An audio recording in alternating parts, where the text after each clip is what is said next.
All right, so I'll do the long way and then I'll tell you about the shortcut on these really big numbers. Some of you might be discovering the shortcut on your own or remembering the shortcut on your own. That's great. To see a pattern and figure out a shortcut is really good. So the long way, and not all problems have shortcuts. These problems are special because they have special numbers in them. If you look,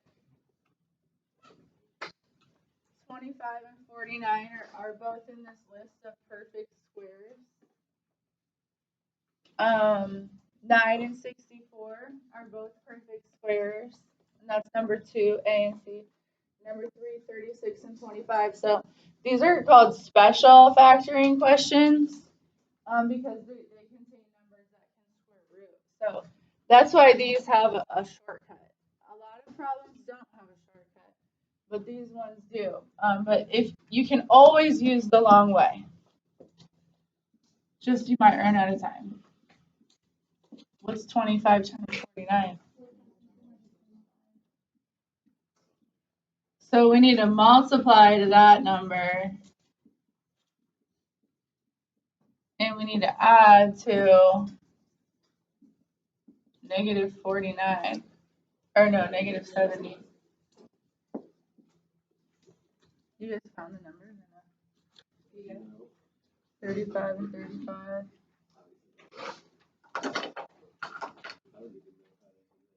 I don't know. What multiplies the 1, 2, 3, 5? Probably everything. It's gotta be odd number, that's all. I don't know what it is. Oh, A number is the answer. I just don't know which one. 1, 2, 2, 5 divided by 5 is 245. I don't want to use that. 35 times 35 apparently. So I could do this.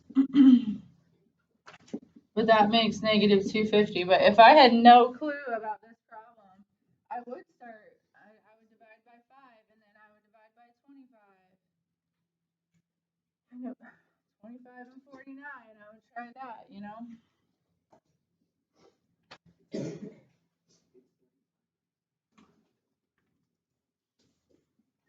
And that gets you 74. Now, how in the world would I come up with 35? Like, I don't know that I would come up with that if I was in a test environment. I run out of time. But 49 divided by 7. So I might try factors of 7 or multiples of 7 next. So I'm hearing that a lot of you figured out pretty quickly that 35 times 35 is 1,225. They're both negative.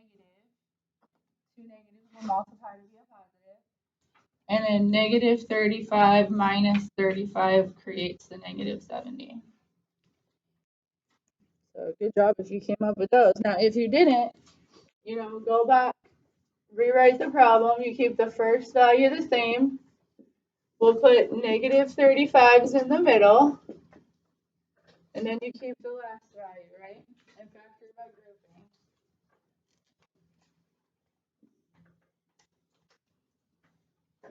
Group these together and take a GCS.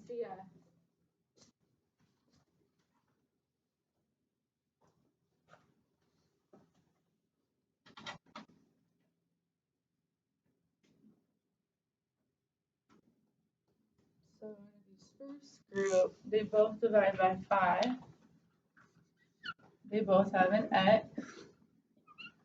That leaves 5x minus 7. In the second group,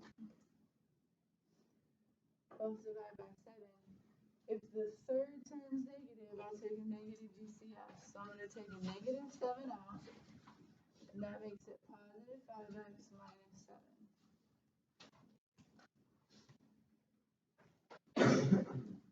And then I can bring these numbers together.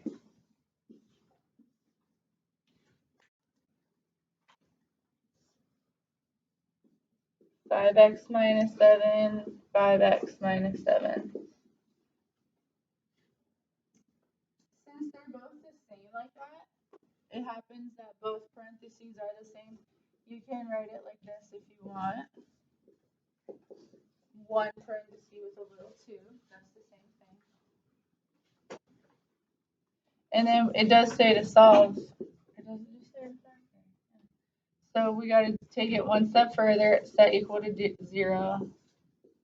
And we have only one x-intercept at 1.4. 1 and 2 fifths. 1.4. It would look like this. That's 0, 1, 2, 3. The intercept. Ooh, it's up at 49. So we'll call that 50. So it'll just touch right here at 1.4. It'll turn around and go back up. There are Saggy's parabolas. It's in the very end of the book. I haven't covered it in a few years, but that's called a conic section. That doesn't exist. A lot of satellites model Saggy's parabolas. Okay. All right. So those are really big numbers. They take a long time to figure out. So I'm gonna kind of erase here for a second. And just go back here. What do you guys notice about the answer 5 and 7? With regards to the way it started. The problem started with a 25, and the square root of 25 is 5. And the problem started with a 49, and the square root of 49 is 7. Okay, so there's a special case out there. If A and C are both square roots, are both perfect squares.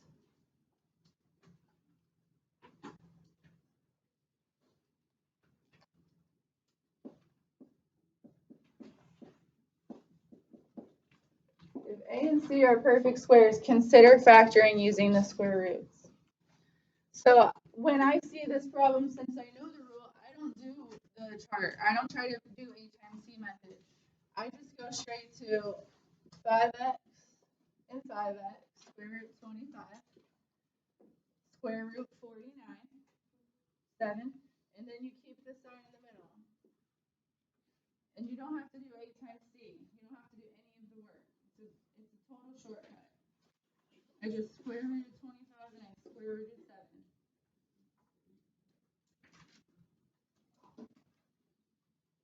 A lot of people want to know, but what about the 70? Like, sure, 5 squared is 25, 7 squared is 49, but what about the 70? Well, you could FOIL this, and you'll see 70 show up. But there is a rule. I see 70 there in the middle because 5 times 7 is 35, and 35 doubled is 70. So as long as that works, that's unfactored correctly. So there's a little check rule that you have to do. You multiply them together and double it, and that's the middle term. Did anybody factor number 2 the long way yet? Okay, I'm gonna wait. Factor number 2. You guys can talk about it. If you did the long way, that's good. And then I'll show you the shortcut. Or if you understand the shortcut, you wanna do the shortcut, do the shortcut.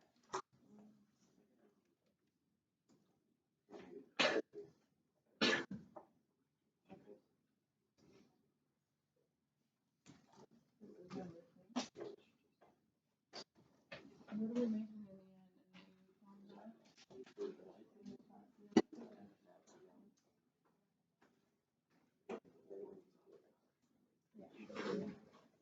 That's why there's no b value. Because the 2 letters are opposite.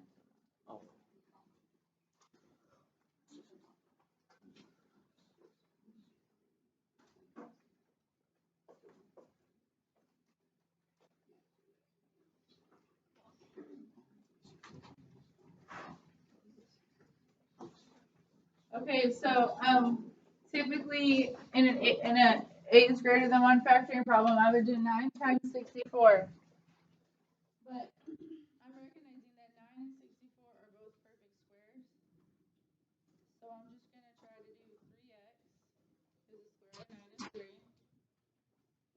And then I'm going to put an 8 in, and that's the square root of 64. Everything's positive, so I use plus signs. And that's factored. So this actually is the quickest way of factoring. Even though the numbers are big, you can factor them very quickly if you recognize a square root. Now it seems a little too good to be true. So maybe I check the middle. What's 3 times 8? And what's 24 doubled? 48. That has to happen. If that doesn't happen, then it didn't work. So you multiply these and double it and check and make sure that's the middle. So this answer is negative 8 over 3. It just touches the x-axis in one place. Now, number 3 is a little bit different, right? It's missing b.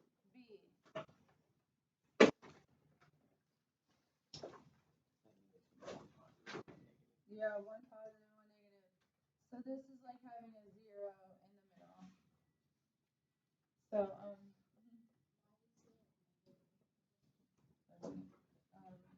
skip this one, sorry.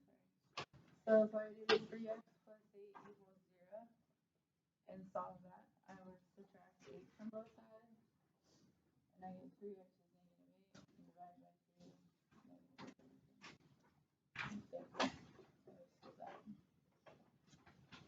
Okay, number 3, 36 square roots to be 6, and so does 25. But since there's a missing b, we need something to cancel out the middle. So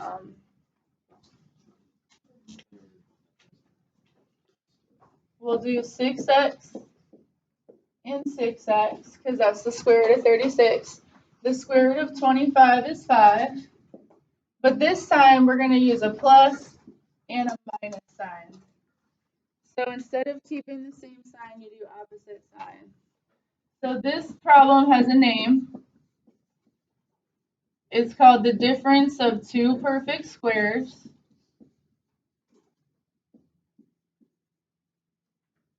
It's so common they've named it. We actually create these problems in the middle of like higher math problems just to solve. So difference because it starts as a subtraction problem. Two squares because it's two perfect squares. So it's just the square roots, and you have to use a positive and a negative. So these answers is negative 5 over 6 and positive 5 over 6. There's no b. It's going to be centered around the x-axis, like I'm picturing that problem perfectly symmetrical around the y-axis. It's not shifted left or right at all. Okay, let's check the assignment from the textbook, page 191.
All right, number 45 has the answer straight and negative 2. Some of you may have taken a GCF of 2 out. Some of you may have just done an A times C method. Regardless, you should have all gotten the same answers. 46 now. When I look at 46, I'm wondering if I can use the shortcut I just showed. So you probably did 4 times 9 is 36. What multiplies to 36 and adds to negative 12. But I'm going to shortcut it and see if it'll work out.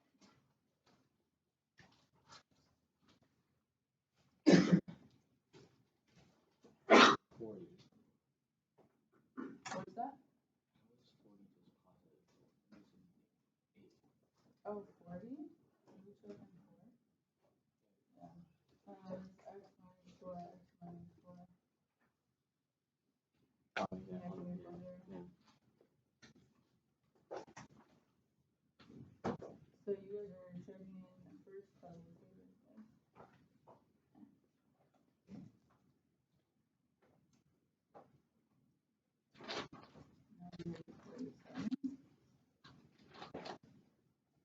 We'll multiply by 48. And 16.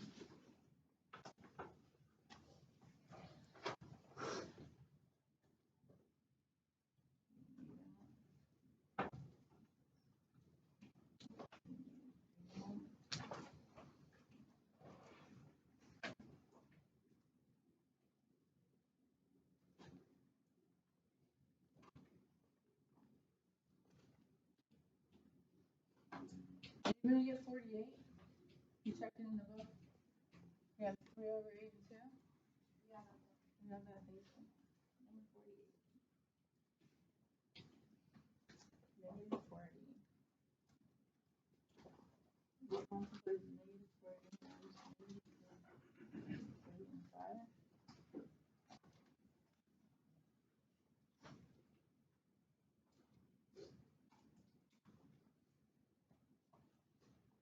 What is it? Minus 4.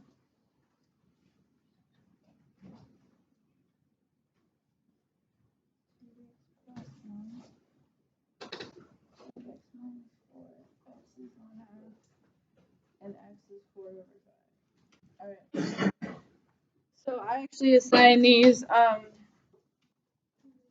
last week, right? So hopefully you've attempted a lot of them. You come around and just see how much effort you put in these. Different answers I can.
Okay.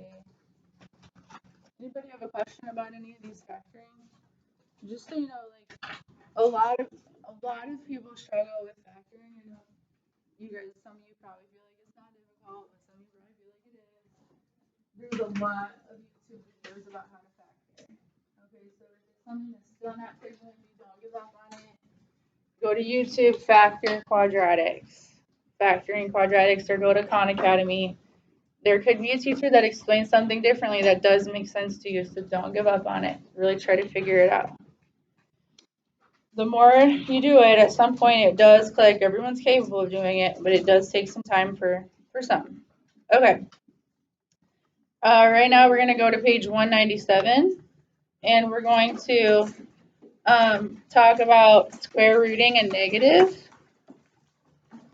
I'm going to go through examples 1 through 3 and just highlight some important parts of those. And then I've only assigned odds today, so you guys can check your answers as you go through them. Page 197. So if you have a highlighter, you want to get a highlighter out, you can. Because I'm not giving you notes. I'm just reading through the examples. I will write things in the margins. So you can write things in the margins, but really relying on the textbook examples here. So in this section, we're going to extend previous understanding of the real number system to include the complex number system. We're going to add, subtract, multiply, and divide complex numbers.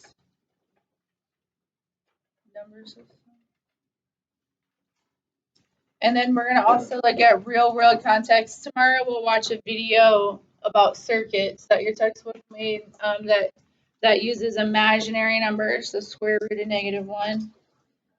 So we'll see that. All right, we are going to fill this out, page 198. It has this list of the different ways mathematicians classify numbers. All of the numbers can be classified as complex numbers.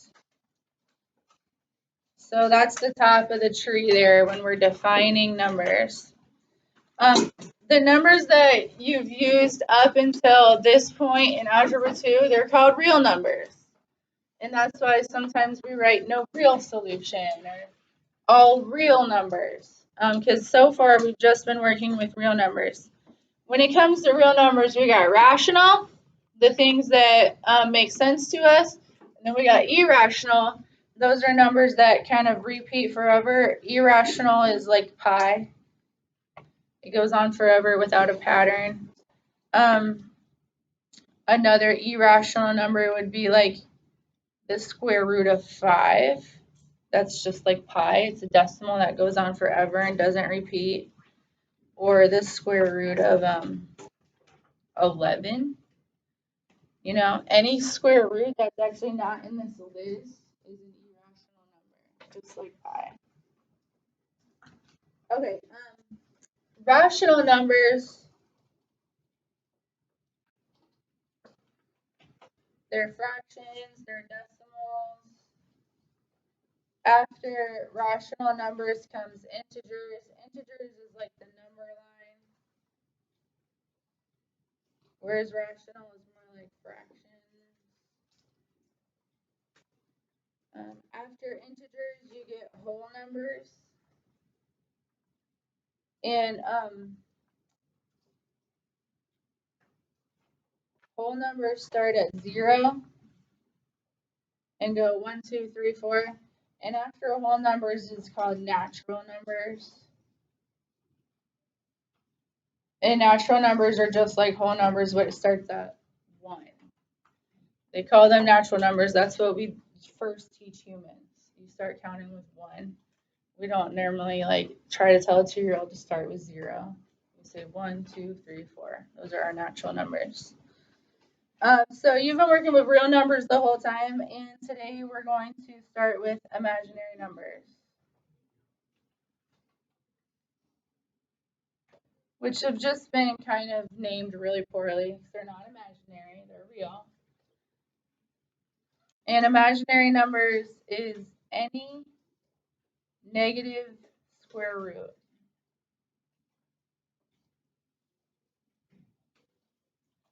So the most basic imaginary number is the square root of -1. And we write it as a fancy little I. The square root of -1 is I. It's an imaginary 1.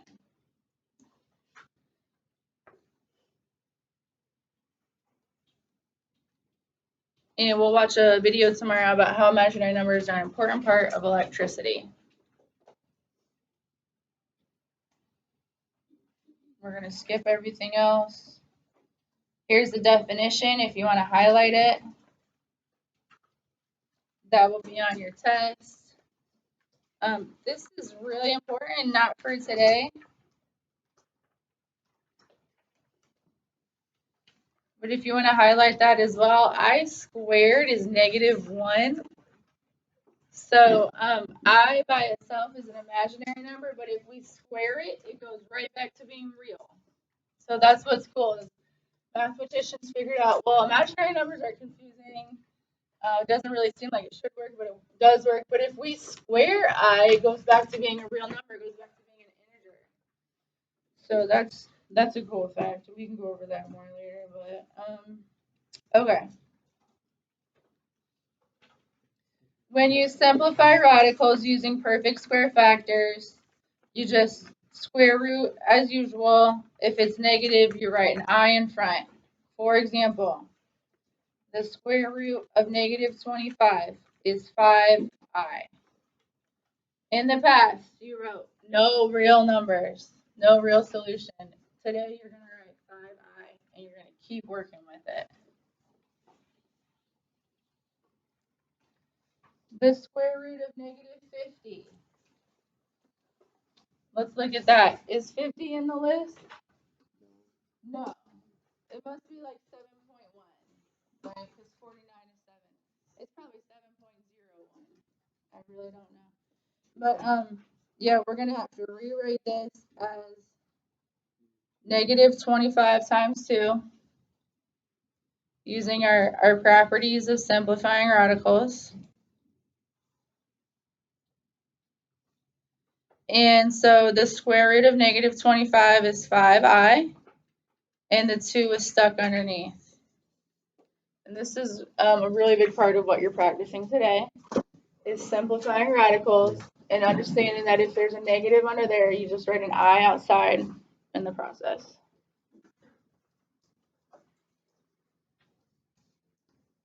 So you can see how the book shows it here. They used 72, they made it 36 and 2, and they used negative 9. 9.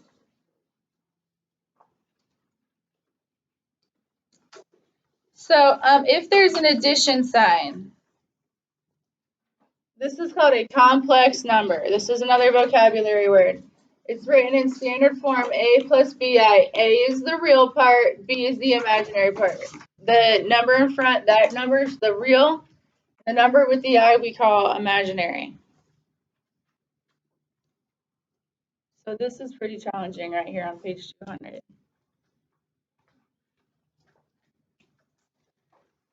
Equality of two complex numbers. So this is kind of like a number riddle.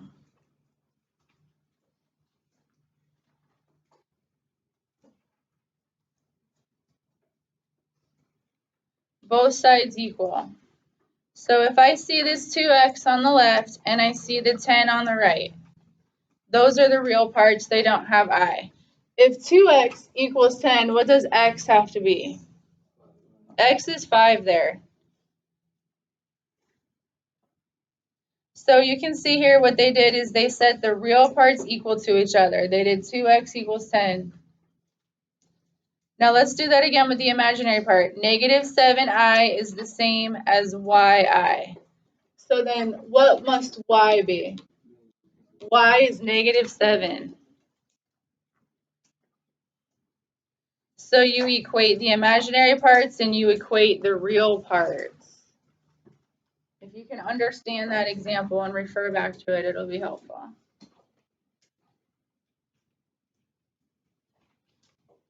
Let's try number 6 right now. Find x and y.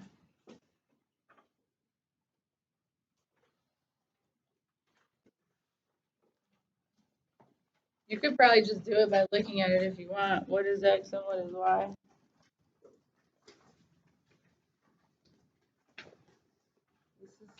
This is page 200.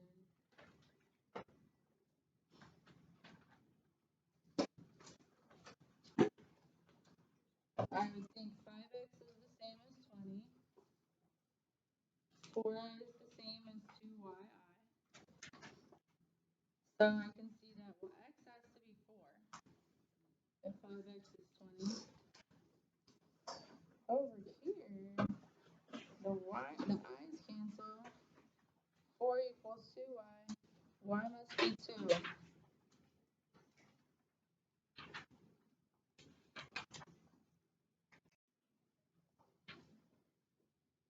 Okay.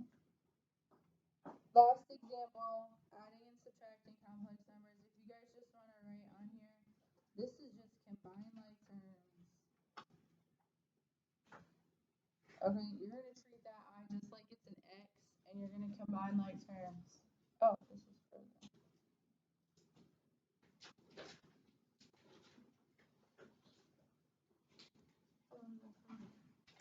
You're gonna combine like terms, so here they want to do 8 minus I plus 5 minus 4I. They put the 8 and the 5 together to get 13.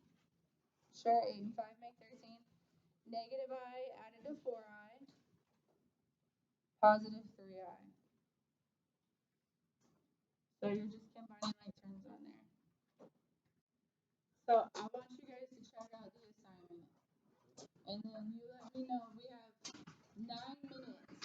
And I want you to let me know which ones I should do on the screen. Out of all that, you maybe try one from each section and let me know which one you find the most confusing. And I'll spend more time on it.